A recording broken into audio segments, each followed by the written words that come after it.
Boa noite, seja muito Paulo. bem-vinda ao nosso programa, pelo viu? convite. Eu que agradeço porque quando nós colocamos este assunto, doutora Paula, na nossa reunião de pauta, eu fiquei assim muito, mas muito interessado em conhecer, porque, por exemplo, pessoas que não têm o mínimo de audição conseguem com esse implante voltar a ouvir? Conseguem, sim. Ele, como a gente estava falando, ele é um ouvido biônico, assim, conhecido, né? Na verdade, ele é um dispositivo eletrônico, pequenininho, de alta tecnologia, que serve para substituir a função da orelha interna, que é a cóclea. Quando a orelha interna ela tem algum problema que não consegue transmitir o som como impulso elétrico como informação para o cérebro. Certo. Bom, o grupo de implante coclear do Hospital das Clínicas da Faculdade de Medicina da USP é um dos pioneiros em implantes cocleares aqui no Brasil.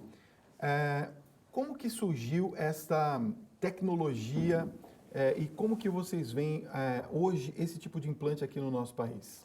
Realmente, ele é um grupo bem pioneiro, sim. Iniciou o primeiro implante, foi realizado em 88. Então, Poxa, faz tempo, hein? Uns 29 anos já, né? No total, já foram realizados 1.750 implantes. Nossa. Então, semanalmente, pelo SUS, são feitas pelo menos 3 cirurgias. É uma tecnologia que atualmente são 4 empresas, elas são todas estrangeiras, as 4 empresas, e o grupo de implante trabalha com essas 4 marcas diferentes, né? Que é feito pelo SUS. O SUS compra esses 4 implantes cocleares e ele disponibiliza de forma igualitária as 4 marcas. Quer dizer, eu ia perguntar se o SUS atendia. Então, o SUS atende para fazer esse implante. Eu queria que você explicasse aqui, eu vi que você trouxe, esse é o nosso ouvido, não é? Como que funciona o implante e aonde ele é colocado? Tá. Então, assim, a criança ou o adulto que tem algum problema de audição, considerado uma perda auditiva severa, profunda, neurosensorial, pelo SUS a indicação é quando tem uma perda bilateral, ou seja, nas 2 orelhas. A perda neurosensorial é definida, então, quando tem algum problema da audição já na orelha interna. Deixa eu tirar só a sua canequinha aqui. Caneca. O órgão auditivo interno da audição, então, é a cóclea, né, formato de caracol, e ele vai transmitir o som através do nervo auditivo. Então, num paciente que tem uma audição natural, o som entra pela orelha externa, o pavilhão auditivo, ele vai, com uma onda mecânica, vibrar a membrana timpânica, que conduz o som através da vibração da cadeia ossicular. Esses 3 ossinhos, Ele né? vibra essa membrana que está aí, né? Essa membrana Isso. aqui, né?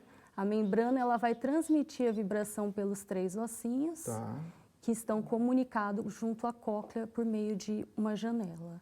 Nessa janela tem líquido dentro, o líquido ele vibra como uma onda também e leva um impulso, que era mecânico, agora um impulso elétrico para o nervo auditivo até o cérebro. Ou seja, a gente escuta com o cérebro, né? A nossa orelha ela é só o órgão transmissor, é o órgão que codifica o som e leva essa informação até o cérebro. É importante falar isso porque mesmo as crianças ou os adultos que não escutam direito, eles têm que usar um aparelho de amplificação sonora, que é aquele aparelho simples de audição. Sei. Aquele que você põe, ele Um só aparelhinho amplifica o som. que a gente vê as pessoas usando naturalmente, não é um implante coclear. Antes de usar o implante, elas devem usar esse aparelho para estimular o cérebro. O cérebro ele tem que estar ativo para o momento que for receber o implante coclear. Ou seja, ela não ouve nada, mas ela coloca aqui na orelha exatamente aquele aparelho auditivo para ir estimulando. Para ir estimulando até ela fazer a cirurgia do implante. Você trouxe para a gente aqui também o aparelhinho, como é que para a gente dar uma olhada nele, né? Então, o aparelho do implante coclear, né? Dá para mostrar aqui. Isso, eu vou pedir para você mostrar. Então, o implante coclear, ele é composto por 2 unidades. Essa é a unidade externa, ela tem um microfone. O microfone, ele capta o som, né? O som ele é transmitido através de uma antena para o processador, que também é uma unidade externa, ele fica atrás da orelha, né? Então, colocando assim atrás da orelha da pessoa. É que ele está pequenininho aqui, são desproporcionais, mas eu entendi. São desproporcionais. Então, o microfone fica dentro do conduto, o processador atrás da orelha, ele vai transformar o som numa onda elétrica, que é levado ao processador por meio de outra antena. Você, aí você vai poder explicar melhor. Então, por meio de outra antena, Então, eu Põe- coloco ele aqui, porque eu estou com Você está com o microfone dentro do ouvido, isso. no outro. Vamos lá, então aqui é isso, Então, o né? microfone dentro do ouvido está captando o som e o som vai Ok. ser transmitido através da antena para o processador E da essa fala. peça aqui, onde que vai? Essa peça, ela gruda através de um ímã no couro cabeludo, porque por debaixo do couro cabeludo a gente tem a unidade interna, que é o que eu vou mostrar para vocês agora, tá? Ok. A cirurgia, então, é feita uma incisão atrás da orelha e onde eu implanto a unidade interna, que é isso aqui, Fábio, ó. Entendi. Então, a unidade Isso vai interna dentro da cabeça? vai dentro da cabeça. E aí conecta com este Conecta daqui? com o ímã, viu? Ah, olha aqui, ó. Quando eu cheguei perto, olha que bacana, ó. Cheguei perto, ó. Grudou. É, para não E isso cair. aqui vai dentro do cérebro. É, eu vou mostrar, não é bem no cérebro. É uma janelinha que a gente faz nesse osso temporal, ela tem aproximadamente 1,5 milímetros. Então vai ter que dar um zoom aqui, ó, um caracolzinho. Tá dando para ver? Dá um zoom aqui, câmera, ó. O caracol. Esse caracol, ele entra dentro da cóclea, tá? Olha só. Esse caracol, ele tem vários eletrodos que vai estimular em frequência específica os sons da fala. Tá? Então, é isso que é o feixe de eletrodos que vai estimular a cóclea e mandar o sinal, a informação para o nervo auditivo diretamente. Estou encantado. Olha, você vai conhecer agora como que é o aparelho eletrônico de alta complexidade, esse que nós estamos mostrando, que substitui o ouvido humano. Essa tecnologia a gente pode trazer a audição para muitos pacientes portadores de surdez profunda. O implante já é feito no Brasil há alguns anos e mais de 100 mil pessoas no mundo estão usando. O nosso repórter Luiz Henrique Casoni conta para a gente histórias de quem ficou surdo e teve a chance de voltar a ouvir. Pode rodar. Você consegue imaginar como seria viver após perder completamente a audição, de repente, de um dia para o outro, depois de ter ouvido normal a vida toda? Foi exatamente isso que aconteceu com Walter. Eu entrei no hospital muito ruim e no dia seguinte já tinha perdido a audição. Foi no final de 2004, aos 42 anos de idade. Depois de uma sequência de problemas de saúde, ele ficou surdo, perdeu completamente a audição, não ouvia mais nada. Começando com o linfoma não Hodgkin, que pode provocar a surdez. Mas no final eu tive uma meningite que pode sim provocar a surdez. E também uma infecção renal, né, que foi tratada com antibióticos que podem provocar a surdez. Uma mistura de ocorrências clínicas que levaram à perda súbita, severa e bilateral da audição. Um ano de sofrimento e angústia para ele. Em 2005, ele soube de uma cirurgia que devolvia a audição e que era realizada no Hospital das Clínicas em São Paulo. Depois de passar por uma avaliação multidisciplinar, foi aprovado como candidato ao implante. Você tem surdez bilateral, você tem memória auditiva, então você é um candidato ideal para o implante. Sueli tem audição comprometida há 3 décadas. Foi ficando surda aos 15 anos de idade. Saiu do estado do Rio de Janeiro para buscar na clínica em São Paulo o recurso que pode fazer ela ouvir de novo. Estou muito cheia de coragem, fé e é um passo vitorioso. Ouvir sons comuns do dia a dia, da cidade e da natureza é algo que há muito tempo ela não consegue. Não ouço os passarinhos há muito tempo. Sentindo falta dos passarinhos, barulho do vento também. Eu tenho muita esperança.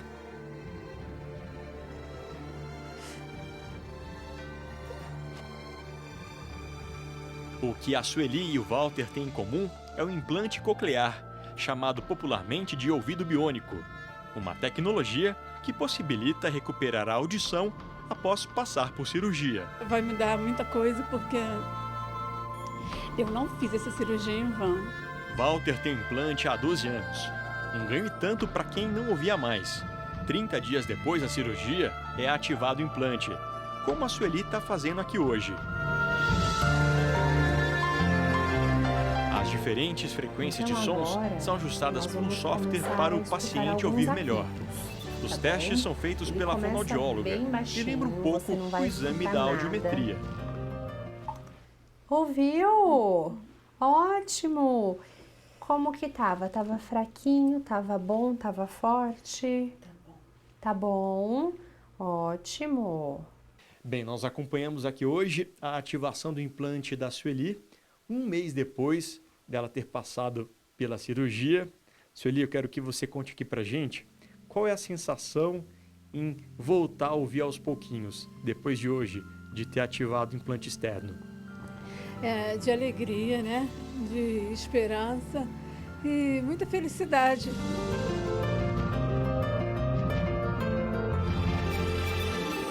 Doutora, quais serão os próximos passos depois dessa primeira sessão, dessa primeira ativação?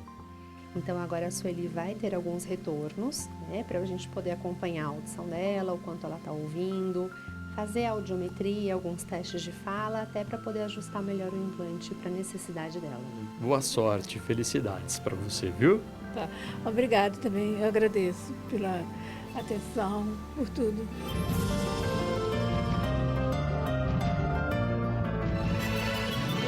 Daqui para frente, uma vida com novos ares e novos sons.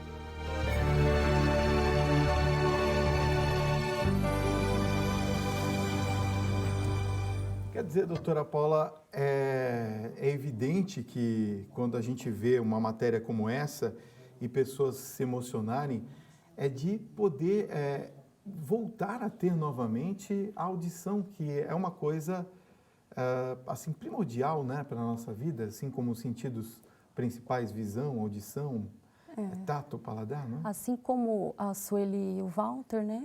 Eles voltaram a ter esse sentido. Eles já sabiam que era audição, mas também tem a indicação do implante para as crianças que nunca ouviram. Deve ser emocionante, né? E são ótimos candidatos, assim como eles, que já têm audição prévia, que já desenvolveram a linguagem, as crianças que nunca ouviram e que estão numa janela de oportunidade até os 2, 3 anos de idade, elas são ótimas candidatas para desenvolvimento da linguagem e para se inserirem na sociedade. Existe algum risco nessa cirurgia, doutora? Então, toda cirurgia tem seus riscos, né? Não adianta a gente subestimar, e apesar de tecnicamente ela não ser tão complicada, as estruturas são muito pequenas. Então, ela é feita com microscópio, o nervo facial a gente tem que passar por de cima dele, bem ao lado, e fazer uma janelinha de 1,5 milímetro. Então, o risco maior assim, do procedimento é de uma paralisia facial periférica, né? Que é um acometimento na movimentação da face, geralmente transitória quando isso acontece. Essa é a maior complicação, assim. Geralmente é uma cirurgia simples, tecnicamente, se a equipe for apta, bem treinada para fazer. Quer dizer, é uma cirurgia, vamos dizer assim, rápida, não é tão demorada? Não é tão demorada. E o pós-operatório, em quanto tempo a pessoa consegue já ouvir alguma coisa? Tá. Então, a cirurgia ela dura, em média, umas 2 horas, no máximo, né? E depois de 30 dias, a gente costuma fazer a ativação do aparelho, né? Que foi essa reportagem que mostrou agora, da Sueli. A ativação não é que eu vou ligar o aparelho e a pessoa vai conseguir se comunicar. Primeiro, ela tem os acessos aos sons da fala. Né? Ela começa a escutar ruídos e aí são feitas programações. Geralmente, para o adulto, em torno de 5 encontros com o fonoaudiólogo para ir ajustando a programação do aparelho. E aí, depois, no segundo ano, um encontro semestral.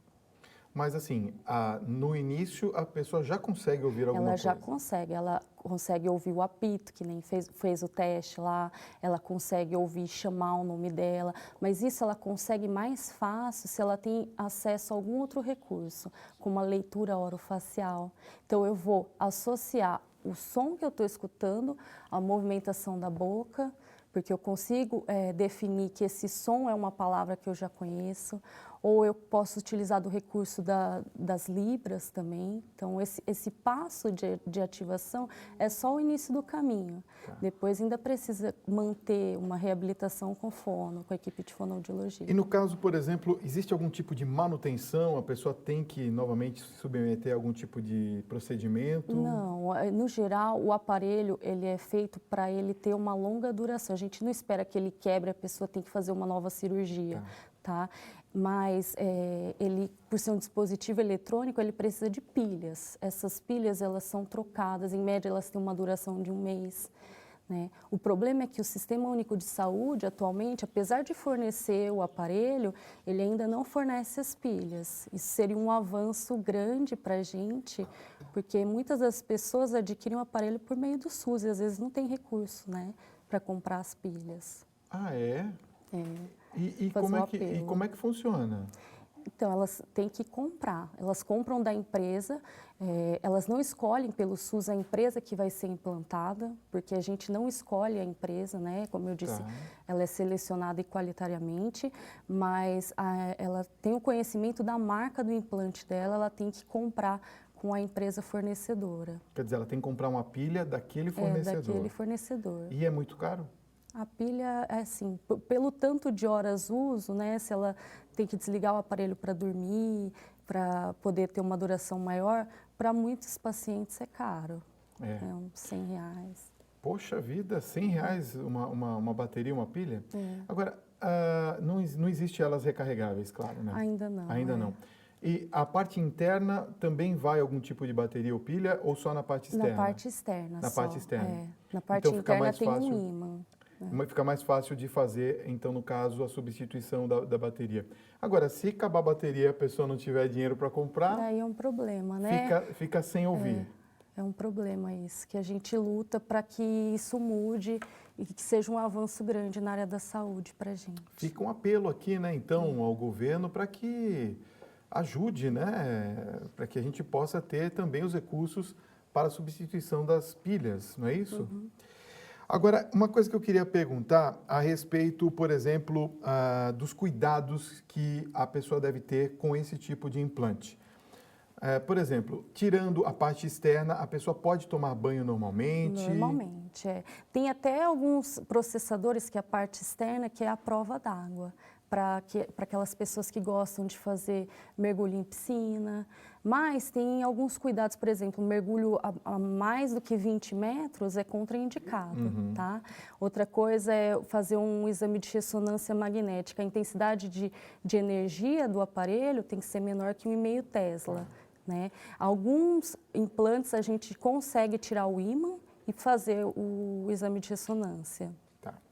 Vamos a umas perguntas dos nossos telespectadores. Olha só, boa noite, Fábio. Eu gostaria de fazer uma pergunta. Meu filho tem só 1 mês e meio e nasceu surdo bilateral profundo. Seria possível, ou ele tem a chance de restaurar a audição com este implante? É a Beatriz que está perguntando. Então, Beatriz, exatamente para esse tipo de paciente que a gente espera um melhor resultado. É claro que seu filho vai ter que ser analisada a provável etiologia, tá, da perda auditiva, vai ter que ser feito alguns exames de tomografia, ressonância, para ver a possibilidade anatômica de inserção desse implante, mas ele é um bom candidato, porque ele é um paciente com uma surdez profunda, né? Ele é pré-lingual. Ou seja, não tem idade, né? Quer dizer, mesmo não ele tem sendo idade. novinho, pode colocar. Na verdade, a gente tenta implantar até no máximo os 4 anos de idade. Tá. Olha, tem uma pergunta muito interessante aqui. Boa noite, Fábio. Eu tenho uma perda de 70% da audição e sérios problemas no trabalho e na vida social. O aparelho que eu preciso custa R$27 mil. Eu conseguiria fazer esta cirurgia pelo SUS? É a pergunta. A cirurgia do implante, ele deve estar falando, né? Sim. Então, na verdade, a gente primeiro tem que fazer uma avaliação, comparando o uso de uma prótese auditiva bem adaptada, em contrapartida ao uso do implante coclear. Se ele tiver um benefício maior do que 50% com o uso de implante coclear, aí ele é um candidato, sim. Se ele tem uma perda bilateral, como a gente falou, aí ele entra como candidato ao SUS. Ok. Olha, tem muitas perguntas, mas nosso tempo acabou. Quero agradecer muito as pessoas que participaram do nosso programa e queria agradecer a doutora Paula, muito bacana. Obrigada. Esses daqui são publicações, então, né? Só para mostrar para a nossa audiência aqui, ó. Na verdade, Fala você um pode pouquinho ter rapidinho dessas acesso, essas publicações. revistas são informativas, né? A Tá. Turma do Bentinho é para aproximar as crianças dessa realidade do mundo do paciente com implante coclear. E você pode ter acesso gratuitamente entrando no site do implantecoclear.org.br. Está aparecendo no vídeo, tá bom? Ok. Mais uma vez, obrigado, doutora, pela sua Obrigada. presença. Foi encantador. Prazer. Obrigado pelos esclarecimentos, viu? Muito Obrigada. importantes.